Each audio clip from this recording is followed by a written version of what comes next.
আসসালামু আলাইকুম প্রিয় দর্শক, আশা করি আপনারা ভালো আছেন। আমিও ভালো আছি। ইব্রাহিম ফুড হাউস স্বাগতম।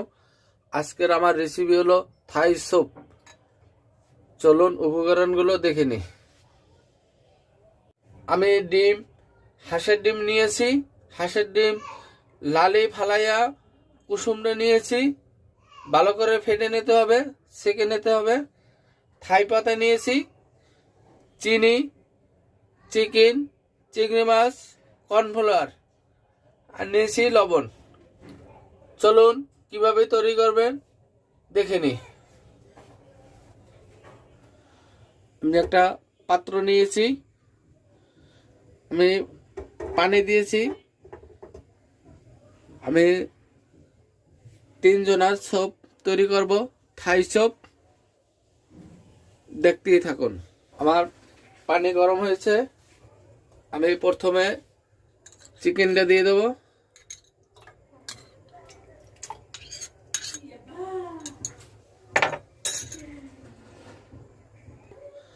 আমি চিকেনটা দিয়েছি। আমি এখন লবণ দিয়ে দেব। পরিমাণ মতো লবণ দেবেন আপনারা, স্বাদ মতন। চিকেনটা ভালো হয়ে গেছে। এখন আমি চিংড়ি মাছ দিয়ে দেবো।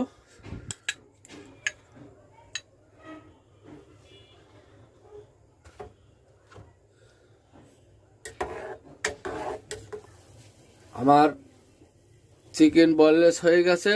চিংড়ি মাছ কোনো গ্রান নাই, দেখেন ফুটতে আছে। এখন আমি ডিমটা দিয়ে দেব।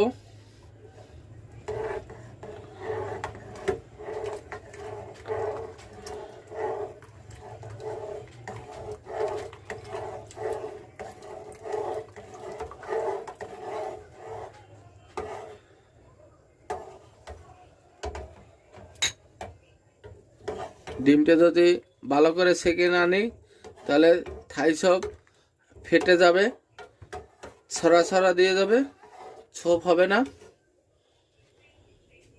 এখন আমি 1 চামচ চিনি দিয়ে দেব। আমি এখন থাই পাতাটা দিয়ে দেব।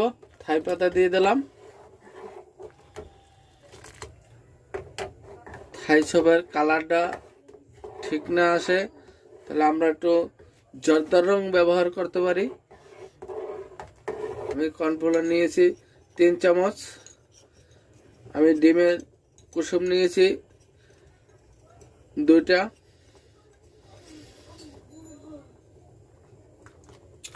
এটা আস্তে আস্তে ডালতে হবে, পরিমাণ জানি বেশি না হয়, ঘন হয়ে যাবে।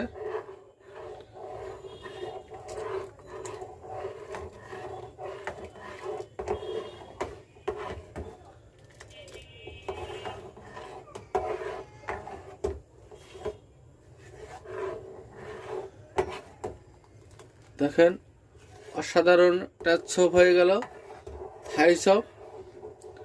তারা বাসাবাড়ি করবেন। এখন এই ঠান্ডার সময় স্যুপ খাওয়া অনেক ভালো।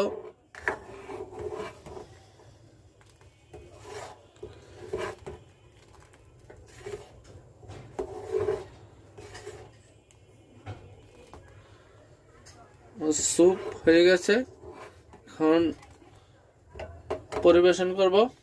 আমি দেখেন স্যুপ আমার হয়ে গেছে। অসাধারণ একটা থাই স্যুপ পাক করলাম। আপনারা বাসাবাড়ি তৈরি করবেন। আমার ভিডিওটি যদি ভালো লাগে সাবস্ক্রাইব করবেন। আল্লাহ হাফেজ।